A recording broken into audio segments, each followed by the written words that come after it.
छिपना पड़ता है।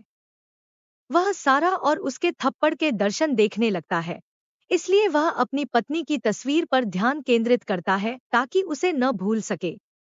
अगले सुबह जो खलिहान में हथकड़ी में जागता है, सारा बंदूक की नोक पर उसे चाबियां देते हुए उसे छोड़ने के लिए कहती है, जो मना करता है और उसे नंबरों के साथ नक्शा दिखाता है, जिससे सारा को झटका लगता है।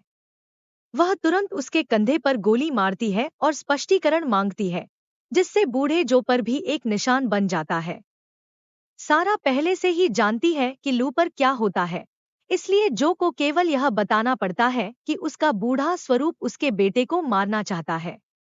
बदले में सारा समझाती है कि नंबर सिड का जन्मदिन और अस्पताल का मेड कोड है जहां उसका जन्म हुआ था। वह बताती है कि उस दिन उस अस्पताल में 2 अन्य बच्चे भी पैदा हुए थे, जिसका मतलब है कि बूढ़ा जो एक एक करके उनसे मिलने जाएगा।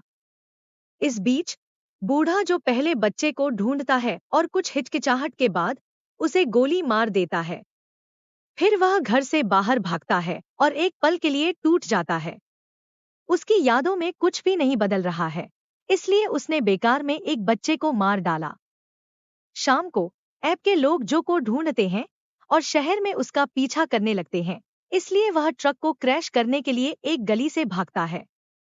एक अंधेरे भवन में किड ब्लू रेडियो का उपयोग करके पुलिस की संचारण को सुनता है और जो की लोकेशन भी प्राप्त करता है। सारा की ओर वापस वह युवा जो को अतिरिक्त सुरक्षा के लिए रहने देने के लिए सहमत हो जाती है और वह उसकी चोटों की देखभाल करती है। जब वह सोने जाती है तो सिड जो को दिखाता है कि उसने 2 छोटे मेंढक खिलौनों को कैसे जोड़ा है ताकि जो और सारा एक दूसरे को आपात स्थिति में सतर्क कर सकें।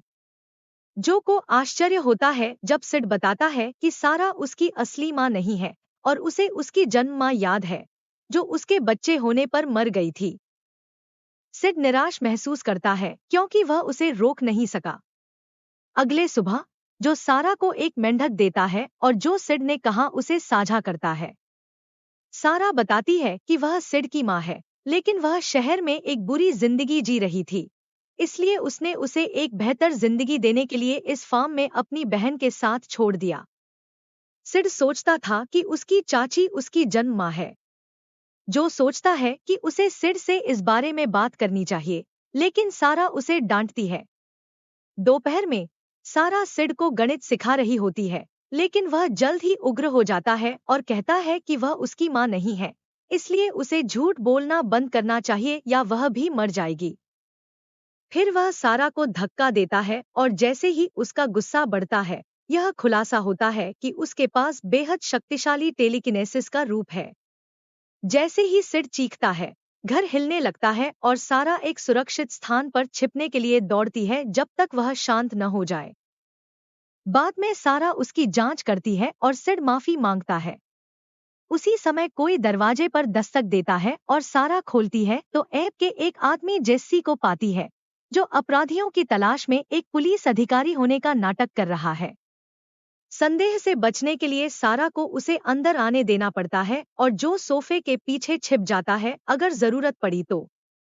वह सिड को सीढ़ियों से नीचे आते हुए देखता है, इसलिए वह उसे वापस जाने का इशारा करने की कोशिश करता है। सिड वैसे भी नीचे आता है और जानबूझकर शोर करता है। जेस्सी भी रसोई में दौड़ता है, लेकिन सिड दूसरे दरवाजे से बाहर आता है और सीढ़ियों के नीचे अलमारी में छिप जाता है। जो उसका पीछा करता है और कुछ मिनटों में यह जोड़ी एक गुप्त सुरंग के माध्यम से बाहर आ जाती है। वे तब तक इंतजार करते हैं जब तक जेस्सी चला न जाए और सारा के साथ पुनर्मिलन करते हैं। इस बीच बूढ़ा जो नक्शे पर एक अन्य स्थान पर जाता है और यह जानकर तबाह हो जाता है कि दूसरा बच्चा स्यूजी का बेटा है। उसे अभी भी उसकी अच्छी यादें हैं और वह कार्रवाई नहीं कर सकता। जो अपार्टमेंट के बाहर खड़ा रहता है और सुरक्षा कैमरों द्वारा पकड़ा जाता है, जिससे फुटेज जल्दी ही किड ब्लू तक पहुंच जाती है। उसी रात सारा अकेला और डरा हुआ महसूस करती है। वह जो को बुलाने के लिए मेंढक का उपयोग करती है और वह उसके कमरे में आता है, जहां वे एक साथ अंतरंग हो जाते हैं। उनके काम खत्म होने के बाद सारा यह प्रकट करती है कि उसके पास भी टेलीकिनेसिस है जब वह अपने लाइटर को तैराती है। वह यह